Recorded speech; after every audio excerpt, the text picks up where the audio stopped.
بسم الله والصلاة والسلام على سيدنا مولانا محمد. مقعي وحويان دكتور نوح إسماعيل بوطان كحول قراء أرجيس جروب ستار ديبارتمنت أوف كاني بمواركة إن هذان كشكيو أما كورمو إن مادة ميديسينكا وحويان دكتور ميديسين هو حويان علمك برشاد الدوينتا يقلين كبلادك أي ميديسين لها waxay la dhigaysaa ama ay la tacaashaa bukaan socodka iyo bukaan chiefka labadaba qofka bilaadka markuu xanuunsado si loo daweyn lahaa haduu u baahan yahay daweyn iyo haduu u baahan yahay qaliiba caafimaadka ama medicine-tu barashada medicine-tu waa farabadan tahay wadankeena marka loo eego oo sida maqaalka ah 160 dhakhtar oo kaliya taa ama 160 dhakhtar ayaa ilaa hadda in Soomaaliland dhisan tahay jooga iyadoo lagu qiyaasay 3 milyan ama ku dhawaad dadka ku dhaqan Soomaaliland taas waxay ku tilmaamaysaa in halkii dhakhtar ba ku soo kariya 10,000 oo qof marka heerka baahida ee ah dhakhtarku waa sareeya wali la hada kuliyada caafimaadka ma laha mawhibo gaar ah oo lagu doorto qofka laakiin qof kasto juhdi leh qof kasto ku dhiirasho leh qof kasto serious ka ah ama ay ka dhab tahay barashada caafimaadka waxa baran kara qof kasto naxariis badan hada loo sameeyo doorasho ama liis doorasho qof kasto wax naxariis badan ama criteria loo yaqaano qof kasto naxariis badan oo waxa la yiraahdaa dhakhtar qofku naxariis ku badan tuu dhakhtar fiican noqon karaya laakiin dhakhtar waa la noqon karaya laakiin dhakhtar fiican waxa noqon karaya qof kasto naxariis ku badan tahay dhakhtarku naxariis kama maarmo marka waxa dhigan kartaa qof kasto arday kasto oo secondary-giisa ka soo baxay soo qaatay qaybta science-ka kuna fiican maadooyinka biology chemistry-ga maths waxa loo haystaa in aan maths medicine soo galin ama aan caafimaad soo galin laakiin maths waa number 1 bay ka tahay medicine marka qofka maths ku fiican biology ku fiican chemistry-ga ayaa access u leh ama tahli karaya inuu galo kuliyada caafimaadka ujeedooyin bay leedahay kuliyada caafimaadku ujeedooyin bay leedahay waxay leedahay hadafkeedu ugu sareeya waxa weeye in la soo saaro dhakhtar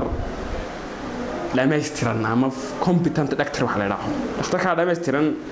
ee la soo saaraya ujeedadiisa ay tahay in isaga naftiisa la soo saaro uu dhakhtarku waa dhakhtar caawin karaya una xariis badan bulshadiisa ayaa la soo saaraya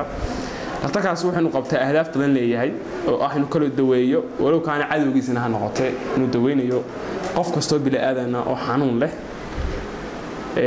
waxaan noqdo qolo doona ha noqdo diin doona ha noqdo jiisu doona ha noqdo iyo wadanku doona ha noqdo qof kasto oo bila aadan oo xanuun leh waa inuu qofku daweyn karaya waxyaabo waxa loo yaqaan ethics ama akhlaaqiyadka dhakhtarka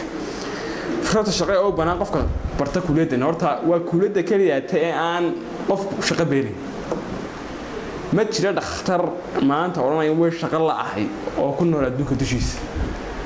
dhakhtar shaqo beeli karaya ma jirto waa skill waa aqoon iyo xirfad wada socda dhakhtarnimadu waa aqoon iyo xirfad wada socda marka xirfadu skillku waxa weeyaan qof gacmihiisa ku sita alaabtiisa hadii maanta computer oo fadhiistaan hadii maanta technology oo fadhiistaan dhakhtarku waa ka awoodaya maskaxiisa ku programsantay daweyntu haduu helo facility qalin iyo warqad create haduu kala qalab kale wax lagu qalan maqaskii iyo mididii haduu helo waxa uu boosan karaa ma aha marka dhakhtarku ama waxaan fiilkan caafimaadka laha qof shaqo beel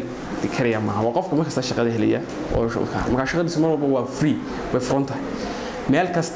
kasta waa worldwide doctors ay qofku noqon karaya adduunyada meel kasta uu ka howlgeli karaya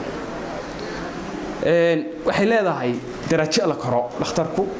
ardaygu markuu yahay soo gala medicine caafimaadka fresh buu noqonaya haddana wuxuu noqonayaa medicalska MD1 MD2 oo medical class 1 class 2 oo ah sidii caadiga ahayd ee junior-ka sophomore-kii iyo senior-kii uu noqonaya medical student-kii marka uu ka baxo waa cilmi kale aan istaagin leh waxa loo yaqaan herak ama kala sareen jarjaro la koro wuxuu leeyahay marka la qaato MBBS oo ah degree ugu horeeya wuxuu leeyahay waxa loo yaqaano MD ama specialty wuxuu leeyahay waxa loo yaqaano subspecialty oo ka sii horeysaysa haddaan tusaale ku bixiyo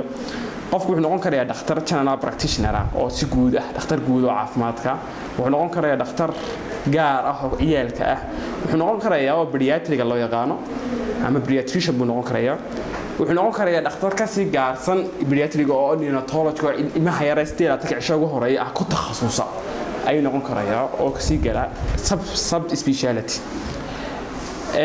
takhasusad badan bay yeelan kartaa medicine-ku wuxuu la xiriiri karayaa medicine-ku wax curative la lahaa daweyn ah oo qalan iyo qad iyo qaliin noqon kara iyo wax la lahaa prevention kortag oo lagu daweynayo kortagaas oo lagu daweynayo marka dadka la hadlay mass media ama wax loo yaqaan public health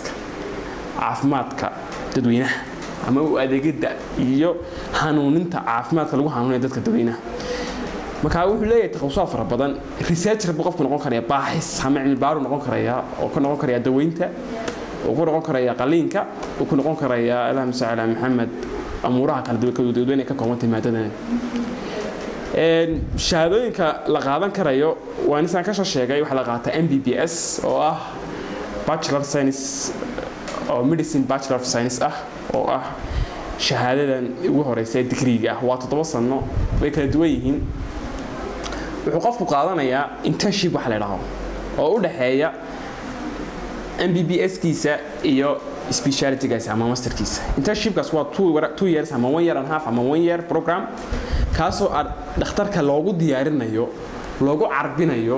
loogu diyaargareynayo inuu noqdo dhakhtar full ama competent doctor oo lagu haleyn karo patientkii ama bini'aadamkii intaasaan ku soo koobi lahaa wixii laga yiri maadada medicine waxaan ku soo